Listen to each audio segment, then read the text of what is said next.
Hello dear student. Last class में हम DC motor के बारे में डिस्कस कर रहे थे। Speed control of DC motor, तेज धारा मोटरों का गति नियंत्रण हम लोग समझ रहे थे लास्ट क्लास में। आपके जो डीसी मोटरें होती हैं वो सेल्फ एक्साइटेड भी होती हैं। सेल्फ एक्साइटेड स्वतः उत्तेजित और आपकी सेपरेटली एक्साइटेड या बाह्यतम उत्तेजित दोनों प्रकार की मोटरें होती हैं। तो यहाँ हम डिस्कस करेंगे आपके जो है, पहले आपको जो सिलेबस में है वो आपके जो है इलेक्ट्रिक ड्राइव्स है। इलेक्ट्रिक ड्राइव्स मैंने बताया था जो है इलेक्ट्रिक ड्राइव्स क्या है। वह एक इलेक्ट्रॉनिक डिवाइस है। Electric drives it is a electronic device. इससे क्या करते हैं, किसी भी मोटर के जो है आउटपुट को जो है कंट्रोल करते हैं। आउटपुट कंट्रोल मतलब किसी भी मोटर के जो है स्पीड और टार्क जो है कंट्रोल करना, किसी भी मोटर के स्पीड और टार्क को कंट्रोल करना। जैसे हमको किसी भी डीसी मोटर अगर है तो उसकी जो है गति का समीकरण जो है, हमने जो है लास्ट क्लास में जो है गति का समीकरण n equal to 60 A EB, ये आप लोग जानते होंगे, 5 ZP, ये आपका गति समीकरण है। यहाँ से आपका जो है 60 A अपॉन ZP, इसको K इक्वल टू, इसको कांस्टेंट टर्म हम यूज कर ले रहे हैं। तो यहाँ से जो अब हमारी सिंप्लीफाइड इक्वेशन जो होगी वो आपका we can write K EB upon back EMF है अपॉन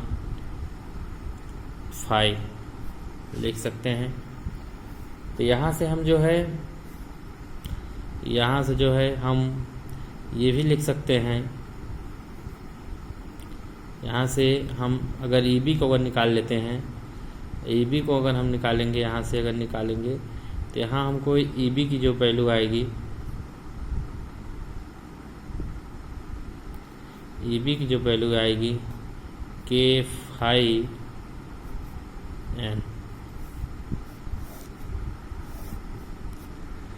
अब हम यहाँ पे जो है कोई एक सेपरेटली एक्साइटेड मोटर है, उसको सर्किट डायग्राम हम ड्रा करेंगे। ये आर्मेचर रेजिस्टेंस RA, ये आपके आर्मेचर करंट इसमें फ्लो हो रही है। ये आपका कोई आर्मेचर है और ये आपका कोई टर्मिनल वोल्टेज है V, ये plus minus back EMF EV, इसमें कोई आपका सॉफ्ट ओमेगा या फिर यहाँ हमने N लिया हुआ है N। अब इसको क्या है, सेपरेटली एक्साइटेड है। तो यहाँ एक हमको जो है बाह्यतम जो है आपका फील्ड वाइंडिंग यूज करना पड़ेगा, एक्सटर्नल वाइंडिंग, जिसकी वोल्टता VF और इसमें करंट IF। ये क्या है आपका फील्ड वाइंडिंग। B यहाँ क्या है, टर्मिनल वोल्टेज। ये आपका बैक EMF, ये आपका आर्मेचर रेजिस्टेंस, ये आपका आर्मेचर करंट। तो यहाँ हमको जैसे यहाँ पे अगर हम KVL अप्लाई करते हैं, यहाँ सप्लाई जो है आपको V equal to IA RA, voltage drop across resistance RA plus EV, ये हुआ। अब इसमें जो है आप जो है हम EB इक्वल टू, हमने यहाँ पे लिखा हुआ था EB इक्वल टू, हम फाइंड आउट किए हुए थे फॉर्मूला से K5N। अब यहाँ पे हम क्या करेंगे, इस इक्वेशन में जो है E B equal to put कर देंगे तो वी इक्वल टू आ जाएगा I A R A minus K phi N. कोई दिक्कत? Plus sorry. अब यहाँ से क्या करेंगे हम, अब यहाँ से हमको निकाल लेना है एन निकालेंगे। जब आप यहाँ से एन निकालेंगे तो V minus I A R A upon K phi, ये आपका इक्वेशन स्पीड का। अब यहाँ से आप देखेंगे जो है, यहाँ से अगर आप सपोज यहाँ पर अगर ई बी आप निकालते हैं, ई बी अगर आप यहाँ से निकालते हैं तो ई बी बराबर हम वी माइनस, इस इक्वेशन से निकालेंगे जब आप, तो V minus I A R A, ये भी आपको पता होना चाहिए। अब यहाँ पे हम यूज कर लेते हैं, अगर आपकी जो है जो मैकेनिकल पावर है इक्वल टू, ये हम एज्यूम कर रहे हैं मैकेनिकल पावर जो इक्वल टू है इलेक्ट्रिकल पावर की इक्वल है। इसका मतलब मोटर क्या है, वो इलेक्ट्रिकल को मैकेनिकल में कन्वर्ट कर रही है, मगर जो पावर हमारी है वो इक्वल है। दोनों जितना हम इलेक्ट्रिकल सप्लाई दे रहे हैं उतना हमको मैकेनिकल हमको जो है पावर मिल रही है। एज्यूम कर ले रहे हैं, इसका मतलब ये है, इसको हम मान ले रहे हैं एज्यूमिंग ये क्या है, लॉसलेस मोटर है। इसमें इसका मतलब जो इनपुट पे जितना दे रहे हैं अगर आउटपुट हमको मिल रहा है तो इसका मतलब लॉसलेस मोटर कंडीशन होगी। यहाँ से हम यहाँ से जो लिखेंगे यहाँ पे, तो यहाँ पे टी यहाँ पे पहले लिख लेंगे जो है ई बी आई ए, इस कंडीशन में T equal to T into N.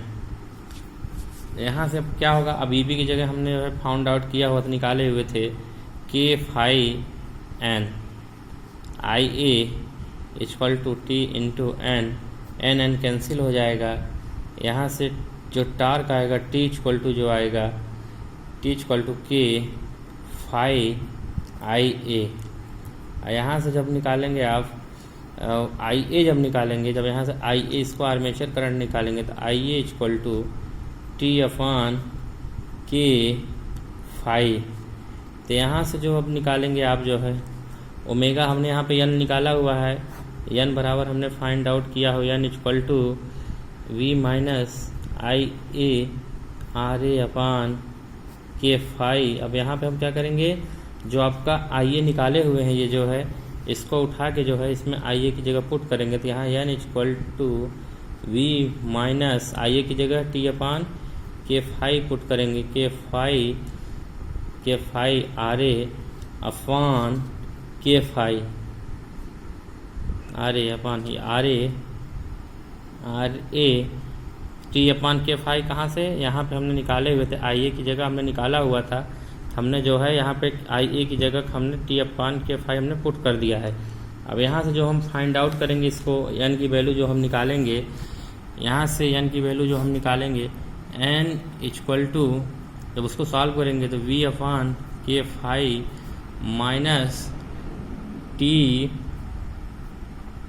Into R A upon K phi का होल स्क्वायर। यहाँ से आप देखेंगे जो स्पीड की इक्वेशन ये आई। अब आप क्या अब अगर एन मैक्स अगर आपकी होगी, स्पीड अगर मैक्सिमम होगी जो है नो लोड पे अगर स्पीड मैक्सिमम है तो इसका बराबर वी अपॉन के फाई। तो यहाँ पे जो है एक तरीके से आप देखेंगे इक्वेशन में, यहाँ पे जो है, यहाँ पे हमको यही समझना है, जो है यहाँ पे हमको समझना ये है, यहाँ पे जो स्पीड हमारी है, स्पीड जो हमारी है ये तीन चीज़ों पे डिपेंड कर रही है। हमको समझना क्या है, ये स्पीड जो है, ये आप सब आगे डेरिवेशन किए होंगे, पिछली क्लास में पढ़े होंगे, तो हम केवल इतना डिस्कस करेंगे जो है यहाँ पे जो हमारा जो ये मोटर है, जो स्पीड वो देखेंगे आप जो है तीन बातों पे जो है, तीन फैक्टर्स पे जो है, कारकों पे जो है निर्भर करता है। तीन फैक्टर्स पे, एक जो है पहला है वोल्टता सप्लाई, प्रदाय जो है सप्लाई, जो हमने सप्लाई दिया हुआ है उस पर डिपेंड कर। जैसे आप इक्वेशन में देखिए जो है एन जो है प्रोपोर्शनल टू है वी, इसका मतलब जो हम टर्मिनल वोल्टेज पे जो है सप्लाई दिए हुए हैं तो इस पर क्या है, प्रोपोर्शनल है, तो इसका मतलब n प्रोपोर्शनल टू v। अगर आप वोल्टता बढ़ाएंगे तो मोटर की स्पीड भी क्या होगी, बढ़ेगी जो है। तो इसका मतलब ये पहला। दूसरी चीज़ आपका ये है कि आप जो है इसकी जो आर्मेचर जो प्रतिरोध है, जो देखिए यहाँ पे इक्वेशन में आप देखेंगे ये चीज़ जो RA है, आर्मेचर का जो हमने यहाँ डायग्राम में बनाया हुआ है, जो आर्मेचर रेजिस्टेंस है, अगर हम आर्मेचर के श्रेणी कम में प्रतिरोध जोड़कर प्रभावी प्रतिरोध परिवर्तन से विद्युत वाहक बल को पश्च विद्युत वाहक बल को EB को क्या कर सकते हैं, कम किया जा सकता है। तो इसका मतलब ये है यहाँ पे जो है स्पीड प्रोपोर्शनल टू आपकी जो है यहाँ ये भी लिख सकते हैं एक तरीके से RA। इसका मतलब RA की वैल्यू जो है हम जो है इसको जो है RA की वैल्यू से हम जो है EB की वैल्यू जो है कम ज़्यादा करके जो है हम जो है उसको जो है स्पीड को जो है बढ़ा सकते हैं।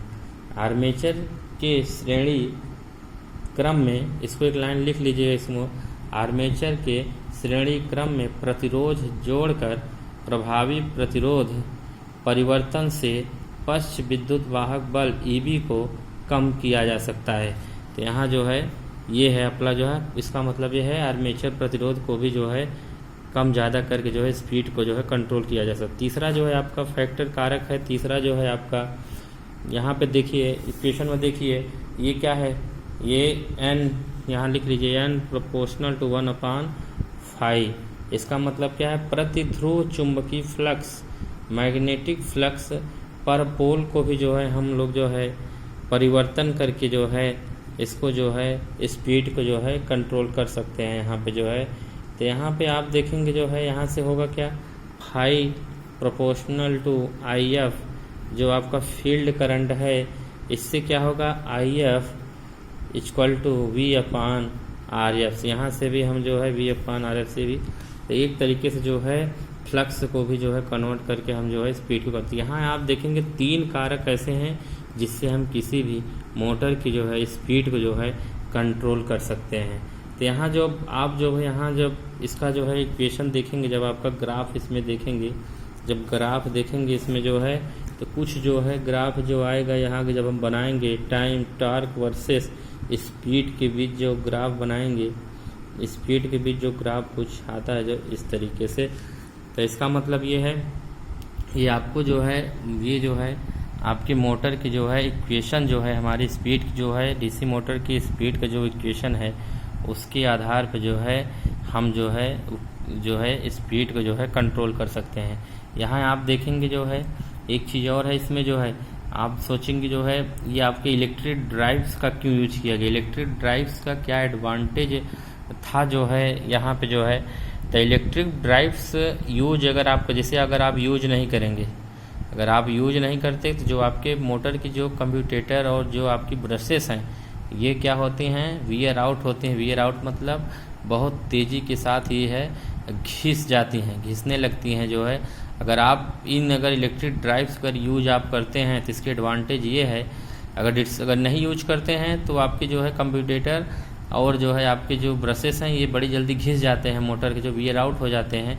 अगर आप इलेक्ट्रिक ड्राइव्स को अगर यूज करते हैं, आप जो है इलेक्ट्रॉनिक इक्विपमेंट को अगर इसको यूज करते हैं तो इससे आपका क्या होगा, पहले तो जो मोटर होगी कंट्रोल जो होगा बहुत अच्छे से होगा। किसी मोटर का जो है ये कंट्रोल जो होगा कंट्रोल प्रिसाइजली होगी, इसका मतलब कंट्रोल जो है मोटर का ठीक तरीके से रहेगा। दूसरी चीज़ है आप मार्केट में परमानेंट मैग्नेट कई अच्छे भी आ गए हैं मार्केट, जो परमानेंट मैग्नेट है कई क्वालिटी के आ गए हैं, हाई क्वालिटी के भी आ गए हैं। इससे जो है मोटर की रेटिंग भी बढ़ सकती है और आपके जो है इसके इफ़िशियंट बहुत होता है जो है। अगर आप इलेक्ट्रिक ड्राइव्स यूज करते हैं तो इफ़िशियंट होगी बहुत ज़्यादा। दूसरी चीज़ यह है कि सिंप्लीफाइड मोटर फॉर्म रहेगी, सिंप्लीफाइड इसमें पूरा जो है एक तरीके से आपके जो है ऑटोमेटिक होगी एक तरीके से। तो ये एक तरीके से ये मोटर जो है, मोटर में इलेक्ट्रिक ड्राइव्स यूज करके किस तरीके से किसी मोटर की जो है स्पीड को टार्क को कंट्रोल किया जाए, तो ये चीज़ आपका जो है इसी में। आगे हम बात करेंगे किस तरीके से जो है, अभी तो हमने सिर्फ बात किया है जो है सेपरेटली एक्साइटेड मोटर हैं तो उसको इसकी इक्वेशन को देख के हमने जो है इसको किस तरीके से किस फैक्टर पे आपका, जैसे इसी तरीके से आपके इंडक्शन मोटर भी होगी इंडक्शन मोटर भी अगर होगी तो वो भी जो है आपकी लोग सिंक्रोनस स्पीड इक्वेशन से भी आपको जो है 120F/P से जो है उसमें भी आप जो है इक्वेशन समीकरण से ही आप जो है जिस फैक्टर जो आपके कांस्टेंट फैक्टर हैं उनको नहीं, बाकी जो आपके वेरिएबल फैक्टर जिनको आप चेंज कर सकते, जैसे फ्रिक्वेंसी का हुआ, नंबर ऑफ पोल को चेंज करके, तो ये चीज़ें जो है चेंज आप करते हैं तो मोटर की स्पीड पे भी आपके टॉर्क पे भी डिपेंड होता है, तो ये आप वेज बना सकते हैं। Okay, thank you. Next class में बात करेंगे आगे।